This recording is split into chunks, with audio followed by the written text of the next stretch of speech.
Imagine a discovery so profound it could redefine centuries of understanding. What if the very ground beneath the most sacred site in Christianity held secrets that directly confirm the ancient texts? Here, deep beneath the ancient stones of Jerusalem, around the tomb believed to be that of Jesus, a stunning revelation has come to light. This isn't just another archaeological dig, it's a moment that promises to reshape how we perceive the world's most enduring narrative. Prepare to have your understanding challenged as we reveal the astonishing details of this find, demonstrate its direct alignment with the biblical account, and explain why this discovery holds far greater significance than most realize. Stay with us because what you're about to witness might just connect the dots between faith and history in an unprecedented way. This incredible journey into the past began with a meticulous restoration project in 2022, focusing on the venerable Church of the Holy Sepulchre. As one of Christianity's holiest and most frequented pilgrimage sites, believed to house the tomb of Jesus Christ, its preservation was paramount. A dedicated team of archaeologists, spearheaded by the esteemed Professor Francesca Stassola from Sapienza University of Rome, embarked on the intricate task of safeguarding the church's ancient edifice. Yet, as their work progressed and they delved deeper into the sacred earth, they stumbled upon something entirely unforeseen, a finding that could irrevocably alter our perception of this hallowed site, and by extension, the very history encapsulated within the Bible itself. What lay hidden beneath the church floor was not merely more stone or forgotten relics. Instead, they unearthed a 2,000-year-old garden, remarkably preserved through millennia. This ancient oasis contained olive trees, grapevines, and various other plants, precisely the flora that would have flourished during the time of Jesus. The soil, meticulously preserved for centuries beneath the church's foundation, cradled the remains of ancient seeds, olive pits, grape seeds, and other plant remnants. All so perfectly intact, it was as though they had been patiently awaiting rediscovery. These well-preserved seeds and the pollen found within the soil offer an extraordinary connection to the past, a tangible link to the vegetation that once graced this sacred area. What's even more striking about this garden is that it wasn't a random collection of plants. The planting beds were meticulously organized, bordered by carefully constructed stone walls. This was clearly not a wild, untamed patch of land. It had been intentionally cultivated. The people who tended this land had shaped it, cared for it, and nurtured it with purpose. This suggests it was not merely a place for sustenance, but a carefully planned space, hinting at a meaning far beyond simple agriculture. But the discoveries didn't end there. Beneath this ancient garden, the archaeologists also found rock-cut tombs carved directly into the bedrock. These tombs, situated deep beneath the earth, provide even more profound clues about the people who inhabited this area and the sacred nature of the site. It naturally raises crucial questions. Was this garden intrinsically linked to ancient burial practices? Or was it part of a larger, more comprehensive sacred precinct? And could these tombs, found in such close proximity to the church, offer even greater insight into the specific context of Jesus' time? This garden, concealed for so long beneath the Church of the Holy Sepulchre, is far more than just an archaeological discovery. It's a direct, pulsating link to the past. It serves as a powerful reminder that history often lies patiently beneath the surface, waiting for us to uncover its profound narratives. It's a space that speaks volumes about the lives of those who once lived here, about the very land itself, and about the deep spiritual significance of this revered place. For centuries, this church has been revered as the undisputed site of Jesus' tomb. But what if the ground beneath it holds even greater significance than we've ever realized?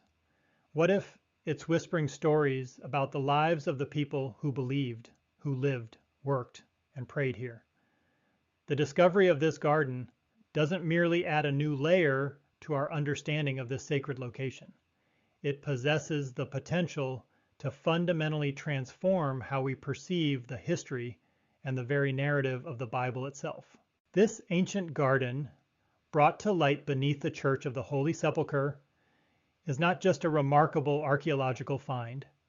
It offers direct physical confirmation of a pivotal moment in the biblical narrative.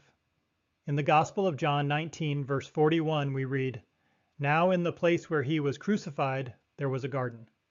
For countless centuries, this passage has been subject to various interpretations, with many scholars debating whether John's words were metaphorical or symbolic.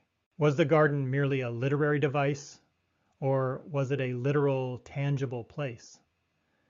The recent excavation beneath the church, however, definitively removes any remaining doubt about the literal nature of John's description. This garden, with its ancient olive trees, grapevines, and other plant life, is not an abstract metaphor. It is the garden that John described, a real physical place intrinsically tied to the historical and tangible events surrounding the crucifixion and burial of Jesus. The profound significance of this discovery simply cannot be overstated. For years, scholars who had harbored doubts or questioned the literal truth of certain aspects of the gospel narratives are now compelled to re-examine their positions in light of this tangible evidence. The garden found beneath the church is unequivocally not a symbolic site, nor is it merely an invention of later Christian tradition. This was, according to the gospel, the very place where Jesus' body was laid to rest, precisely as described by John, outside the city in a garden. This groundbreaking discovery definitively resolves a long-standing debate within biblical scholarship. Critics had frequently argued that the garden depicted by John was nothing more than a symbolic element, a spiritual or theological metaphor, rather than a literal geographical location. Some had even pointed to the rich tradition of Christian symbolism, where gardens often represent profound themes like life, renewal, or paradise, suggesting that John's reference to a garden was an artistic or theological choice rather than a historical fact. However, the irrefutable physical evidence unearthed beneath the Church of the Holy Sepulchre proves otherwise. The garden is not a literary device. It is an actual, historically verifiable location. This discovery serves not only as a powerful confirmation of John's narrative, but also as a compelling reminder of how archaeology can uniquely bridge the gap between faith and documented history. The very soil beneath the Church of the Holy Sepulchre now holds physical evidence of what the gospel describes: ancient olive pits, seeds, and pollen, all preserved within the earth for centuries. This tangible, concrete evidence provides an undeniable link to the biblical text, adding immense weight and credibility to the centuries-old account. The significance of the discovery beneath the Church of the Holy Sepulchre extends beyond the garden itself. It also profoundly deepens our understanding of the precise location of the crucifixion and burial of Jesus. In John 19:20, we learn that the garden was outside the city, a crucial detail that aligns perfectly with the historical context of the crucifixion. The Gospels consistently emphasize that Jesus was crucified outside the city gates. Hebrews 13:12, John 19:20. A location deliberately situated beyond the walls of ancient Jerusalem. This wasn't merely a random detail, it carried both profound religious and legal significance. Under established Jewish law, executions were typically carried out outside the city boundaries to meticulously avoid defiling the sacredness of Jerusalem itself. The discovery of the garden and the associated tombs precisely outside the ancient city walls serves as a direct, powerful confirmation of this biblical description. The garden, as detailed by John, lies exactly where it should be. in a place that would have been regarded as a burial ground, as ancient Jerusalem naturally would have had cemeteries just beyond its defensive walls. This is further substantiated by the geographical layout of ancient Jerusalem, which was fortified by walls that meticulously enclosed the city proper. The area immediately surrounding these walls would have been designated for burial sites, and the exact location of the garden beneath the church perfectly matches this historical reality. Furthermore, the physical layout and characteristics of the tombs unearthed add yet another layer of confirmation. In the Gospel of Matthew 27:60 and John 19:41, we read that Jesus was buried in the tomb of a wealthy man, Joseph of Arimathea. The tombs discovered beneath the garden fit this description impeccably. These were not hastily carved or simple grave sites. Instead, they are newly hewn, rock-cut tombs that distinctly reflect elite burial practices of the era.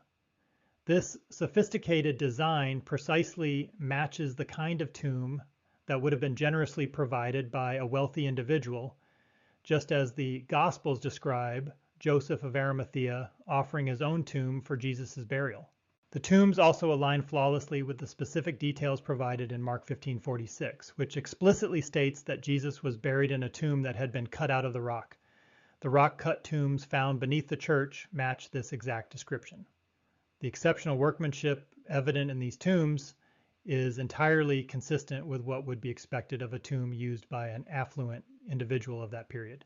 This undeniable connection between the discovered tombs and the gospel narrative of Joseph of Arimathea offers another profoundly important piece of evidence that seamlessly links the archaeological findings to the biblical account. These discoveries go an incredibly long way in validating the very location of the crucifixion and burial site of Jesus. The evidence meticulously uncovered beneath the Church of the Holy Sepulchre powerfully strengthens the inherent connection between the sacred texts and the tangible, physical reality of the place. The tombs, the garden, and their location precisely outside the city walls all align perfectly with the intricate details provided in the Gospels, irrefutably confirming that this is indeed the very place where these world-changing events transpired. The significance of the garden and tombs unearthed beneath the Church of the Holy Sepulchre simply cannot be overstated. Each successive layer of evidence uncovered offers irrefutable confirmation of the biblical narrative. Let us delve deeper into 6 critical confirmations, each of which dramatically strengthens the case for the historical accuracy of the gospel accounts. 1. The garden's location. Outside Jerusalem's city walls, this is perhaps one of the most compelling pieces of evidence. In John 19:20, we are explicitly told that Jesus was crucified and buried in a garden located outside the city, a crucial detail that sets the stage for everything that follows. The tombs and the garden discovered beneath the church are situated precisely where they should be, just outside the ancient city's walls. This is no mere coincidence or approximation. It is an exact match to the description provided in the Gospel of John, unequivocally verifying that this is indeed the true historical location of Jesus' burial. 2. The elite nature of the tombs. The tombs themselves offer a second powerful confirmation of the biblical account. These are not ordinary graves, they are newly carved, rock-hewn tombs. Crucially, their sophisticated design distinctly reflects the kind of tomb that would have been used by a wealthy individual of the time. This aligns perfectly with the Gospel of Matthew 27:60, which informs us that Joseph of Arimathea, a man of considerable wealth, provided his own tomb for Jesus' burial. The fact that these tombs are carved in a manner entirely consistent with the elite burial practices of that era significantly strengthens the biblical claim. These were not just any tombs. They were precisely the kind of tombs that someone of Joseph of Arimathea's standing, as described in the Gospels, would have offered. 3. Hand cut from solid rock. Another profound confirmation lies in the fact that the tombs were meticulously hand-cut from solid rock, not merely natural caves. Mark 15:46 describes Jesus' burial in a tomb that had been cut out of the rock.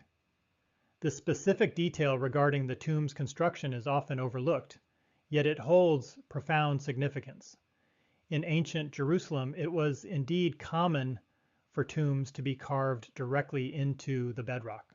However, the particular nature of these discovered tombs, deliberately hand-cut and precisely shaped, matches exactly with the gospel description. The exceptional craftsmanship evident in the tombs found beneath the garden points to the high status of the person for whom they were intended, serving as further proof that these tombs were designed precisely as the Bible describes. 4. Immediate accessibility of the garden. A striking confirmation lies in the immediate accessibility of the garden. The Gospels clearly tell us that Jesus was buried swiftly, in a hurry, due to the approaching Sabbath. Matthew 27:57-60, Mark 15:42-47. The strategic placement of the garden right outside the city walls would have made it an ideal location for a swift burial in such an urgent situation, a place that was both close by and readily available.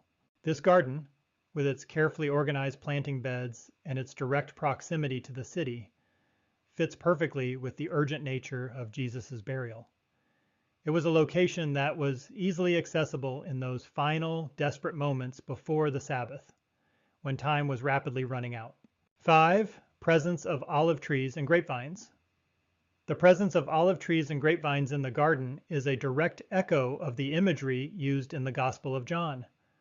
While John 19:41 simply describes the garden as where he was crucified, the very imagery of a garden evokes a deep spiritual resonance. Olive trees, grapevines, and other plants found in this rediscovered garden align with the kinds of flora mentioned throughout the Bible, including the olive tree, which holds particular spiritual significance. The olive branch is often viewed as a potent symbol of peace and reconciliation, an apt metaphor for the resurrection, the profound renewal of life, and the hope that profoundly followed Jesus' death. The flora within this garden is not merely an agricultural curiosity. It deeply resonates with the core themes embedded within the New Testament, offering a rich, layered spiritual connection to the place itself. 6. Emperor Hadrian's inadvertent preservation. The deliberate burial of the garden by Emperor Hadrian in the 2nd century provides a unique and utterly unexpected confirmation of the site's profound significance. In 135 AD, Hadrian sought to erase all traces of Christianity by constructing a Roman temple directly over the site of Jesus' crucifixion and burial. Ironically, his fervent attempt to wipe away Christian memory inadvertently ended up preserving the very site he tried to eliminate. The immense debris and construction materials left by Hadrian essentially sealed the garden and the tombs beneath the earth, inadvertently protecting them from centuries of wear, erosion, and destruction. This act of suppression by the Romans, in an extraordinary twist of fate, kept the sacred location remarkably intact. The fact that this site was so intensely venerated by early Christians, so much so that Hadrian felt compelled to physically cover it up, serves as powerful confirmation that this was not only a burial site, but one of immense religious and historical importance. Why this discovery is far bigger than anyone realizes. While this discovery might initially appear to be a fascinating historical find, it is far more than just a curiosity for archaeologists or a compelling piece of ancient history. This discovery stands as a powerful, undeniable verification of the Bible's accuracy. For years, skeptics have contended that the Bible is replete with myths, symbols, and exaggerated stories that cannot be trusted as literal historical accounts. However, this groundbreaking discovery places those arguments in an incredibly difficult position.